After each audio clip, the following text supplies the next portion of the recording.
क्या आपने कभी ऐसे गांव के बारे में सुना है जहां पर पैदा होने वाली पहली लड़की को ही जान से मार दिया जाता है। ये कहानी है एक गांव के एक खूंखार कुएं की। एक कुआं जिसमें आत्माएं खेलती हैं। आज की कहानी एक 9 साल के बच्चे की है जो कुएं के अंदर छुपन छुपाई खेलने गया, लेकिन जब वो वापस लौटा तो वो अकेला नहीं था। आज की कहानी सिर्फ एक हॉरर स्टोरी ही नहीं है, बल्कि ये एक सच है हमारे समाज के एक अंधेरे पहलू का, जहाँ पर बेटी होना एक मौत की सजा बन जाती है। लेकिन आज की कहानी ट्रस्ट में बहुत ज़्यादा डरावनी भी होने वाली है, लेकिन अंत तक आपको इमोशनल करके छोड़ेगी। इसलिए अपने लाइट्स को बंद कर दो, अपने हेडफोन्स को लगा लो और इस जहन में बस जाने वाली कहानी को शुरू करते हैं। लेकिन उससे पहले हेलो गाइस, मेरा नाम है अविनाश कुमार और आप देख रहे हो सीखो ऑफिशियल शो हॉरर स्टोरीज। आज की कहानी में 2 चीज़ें इंपॉर्टेंट है। एक तो हमारी कहानी का कैरेक्टर जिसका नाम था प्रिंस, और वो खूनी कुआं। प्रिंस 9 साल का था और वो पहली बार अपने माँ बाप के साथ अपनी दादी से मिलने गांव जा रहा था। उसके जन्म होने के बाद ये पहली बार था जब वो अपनी दादी से मिल रहा था। वो 9 साल का छोटा बच्चा अक्सर अपने माँ बाप को गाँव जाने वाली बात पर लड़ाई करते हुए देखता था, जिसमें से माँ हमेशा नाखुश रहती थी गाँव जाने से और पिता हमेशा गांव जाना चाहते थे। लेकिन इस बार प्रिंस के पिताजी की जिद के सामने प्रिंस की माँ ने हार मान ली और डिसाइड हुआ कि वो गांव जाएंगे। और प्रिंस की माँ, जिनका नाम मीना था, वो इस बार इसलिए मान जाती हैं क्योंकि काफी दिन हो चुके थे अपनी सासू माँ से मिले हुए, उस गांव की हरियाली को देखे हुए। इसीलिए वो लोग सुबह सुबह गांव के लिए रवाना हो जाते हैं। और जैसे ही वो गांव में पहुंचते हैं, प्रिंस यानी इस कहानी का छोटा सा लड़का देखता है कि बहुत ही छोटी छोटी लड़कियां आंख मिचौली खेल रही हैं। लेकिन स्ट्रेंज बात यह है कि उन आंख मिचौली खेल रही लड़कियों को देखकर प्रिंस बहुत चुप हो गया।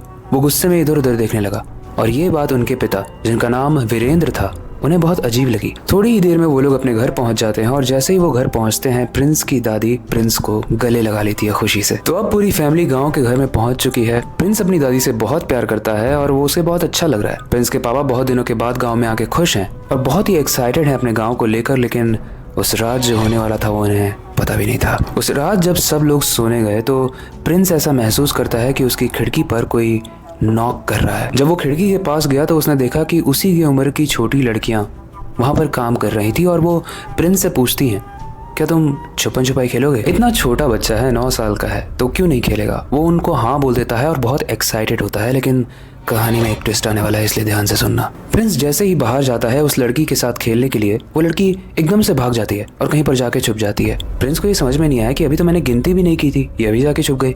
लेकिन खैर, प्रिंस को लगता है कि शायद गेम स्टार्ट हो चुका है, तो उस लड़की के पीछे जाता है, लेकिन लड़की मिलती ही नहीं है।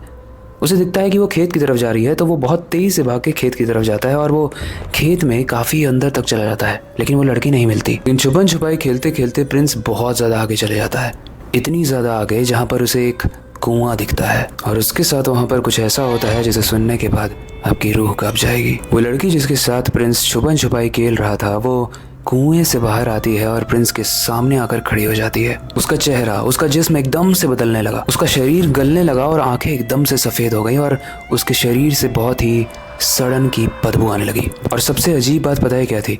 वो लड़की प्रिंस को देखकर अजीब तरीके से चिल्ला रही थी, बहुत ही डरावनी आवाज में। अब धीरे धीरे प्रिंस हिप्नोटाइज हो गया, उसके पैर अपने आप आगे चलने लगे और थोड़ी देर के बाद प्रिंस उस कुएं में गिर गया। लेकिन जैसे वो कुएं के नीचे गिरता है वो मरता नहीं है और जख्मी हालत में जब वो कुएं के ऊपर देखता है तो वो देखता है कि उस कुएं के चारों तरफ लड़कियां खड़ी हैं, या फिर शायद लड़कियों की आत्माएं खड़ी हैं जो प्रिंस को घूर रही थी। लेकिन इससे भी अजीब बात पता है क्या है? ये लड़कियां वही लड़कियां थी जिसे प्रिंस ने गांव में एंटर करते हुए देखा था, आंख मिचौली खेलते हुए। और उसके कुछ समय के बाद वो लड़कियां एक एक करके कुएं में कूदने लगी। लेकिन जिसके साथ प्रिंस खेल रहा था वो लड़की अभी भी ऊपर ही खड़ी थी, वो उसे बस देख रही थी। लेकिन देखते ही देखते वो लड़की एक काला साया बन के भाप बन गई, एकदम से गायब हो गई। और ये सब चीजें देखकर प्रिंस इतना डर गया कि वो बेहोश हो गया। लेकिन जब प्रिंस की आंख खुली तो वो घर में था। लेकिन उठते ही प्रिंस अपनी दादी के पास गया और बोलता है कि आप चलिए मेरे साथ। दादी को कुछ समझ में नहीं आया कि ये कहाँ मुझे ले जा रहा है, लेकिन अपने पोते के कहने पर वो चल पड़ी। प्रिंस ने दादी का हाथ पकड़ा और घर से बाहर ले जाने लगा। दूसरी तरफ प्रिंस की माँ थी, जो उठती हैं और देखती हैं कि प्रिंस बेड पर नहीं है। तो वो जब विंडो के पास जाती हैं, खिड़की के पास जाती हैं, तो वो देखती हैं कि प्रिंस अपनी दादी माँ का हाथ पकड़कर उन्हें तेजी से आगे ले जा रहा है। वो बहुत ही डर गई और उन्होंने प्रिंस के पापा को बोला। और अब सिचुएशन ये है कि प्रिंस अपनी दादी को लेकर आगे जा रहा है और उसी का पीछा कर रहे हैं उसके पेरेंट्स, यानी उसके माँ बाप। और दादी को खींच कर पता है वो प्रिंस कहाँ लाया दादी को। उसी कुएं के सामने। और जैसे ही प्रिंस के माँ बाप पीछे जो थे वो भी प्रिंस के सामने आए तो उन्होंने देखा कि प्रिंस का चेहरा बहुत ही बदल चुका है। वो बहुत ही अजीब और डरावना लग रहा है। उसकी आंखें धीरे धीरे सफ़ेद होने लगी और वो एकदम से अपनी दादी का गला दबाने लगा। प्रिंस के पेरेंट्स एकदम चीख पड़े, लेकिन वो कुछ कर नहीं पा रहे थे, मानो उनका पैर एकदम जमीन में जम चुका है। प्रिंस अपनी दादी का गला कस के दबाया जा रहा था और देखते ही देखते उसने अपनी दादी को उस कुएं में फेंक दिया। प्रिंस के पापा प्रिंस को देखकर बहुत ही शॉक्ड थे। वो प्रिंस जो अपनी दादी से बहुत ज़्यादा लगाव करता था, बहुत ज़्यादा प्यार करता था, आज उसी प्रिंस ने अपनी दादी को गला दबाकर कुएं में धक्का दे दिया। ये कैसे हो सकता है? वो लोग काफ़ी कोशिश करते हैं दादी को बाहर निकालने की, लेकिन दादी मिलती नहीं है और कुएं में डूबकर उनकी मृत्यु हो जाती है। जब दादी डूब रही थी तो प्रिंस बहुत ही तेजी से एक शैतान वाली हंसी हंस रहा था और हंसते हंसते वो प्रिंस बेहोश हो जाता है और उसके पेरेंट्स को समझ में आ जाता है कि ये हमारा 9 साल का मासूम बच्चा नहीं है, कुछ तो गड़बड़ है। वो समझ जाते हैं कि ज़रूर ये किसी काली शक्ति का या किसी काले जादू का खेल है। इसीलिए अगले दिन वो एक पंडित को बुलाते हैं और पंडित आकर जब कुछ मंत्र पढ़ता है और प्रिंस के बिहेवियर को ऑब्जर्व करता है तो उसी के थोड़ी देर बाद प्रिंस होश में आ जाता है। और जैसे ही वो होश में आता है वो ज़ोर ज़ोर से रोने लगता है। वो अपनी माँ से कहता है कि माँ, मुझे सब याद है, हमारी दादी मर गई और मुझे कुछ आपको बताना है। उसने बताया कि रात में मुझे एक सपना आया था जिसमें एक लड़की ने मुझे खेलने बुलाया था और वो लड़की कोई और नहीं थी बल्कि प्रिंस की बहन थी। और ये बात प्रिंस को तब पता चली जब उस लड़की ने प्रिंस को सारी कहानी बताई। तो माँ, क्या ये सच है?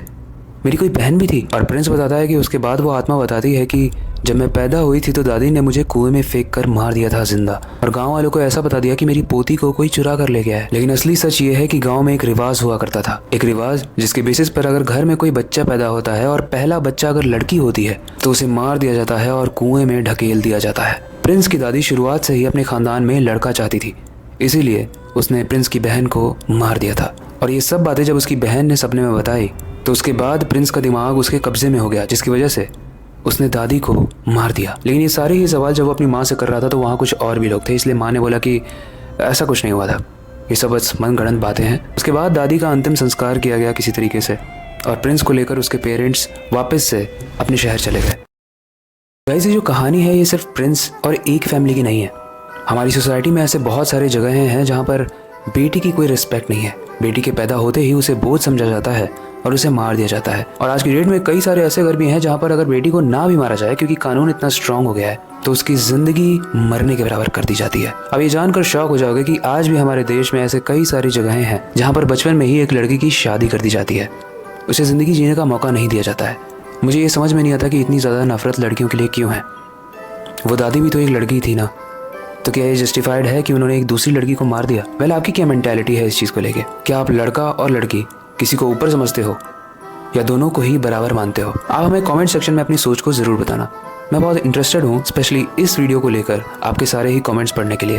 बाकी आई होप, जैसा मैंने स्टार्टिंग में प्रॉमिस किया था आप सबको, कि कहानी थोड़ी डरावनी तो होने वाली है लेकिन उसके साथ ही हमें बहुत कुछ सिखा कर भी जाएगी। इसीलिए आई होप कि आज की कहानी आपको बहुत ही अच्छी लगी होगी और ऐसी ही कहानी बहुत सारी आने वाली है जिसमें डर हर कहानी के साथ इंक्रीज होता जाएगा। इसलिए मेक श्योर कि आप आने वाली कहानियों को बिल्कुल भी स्किप ना करो। बाकी वक्त आ चुका है हर बार की तरह इस स्टोरी को एंड करने का और नई स्टोरी पर काम शुरू करने का। लेकिन जाने से पहले मैं हमेशा की तरह एक ही चीज़ कहना चाहूँगा, अपनी क्यूरियोसिटी को डाय मत होने देना, नई चीज़ें सीखते रहना।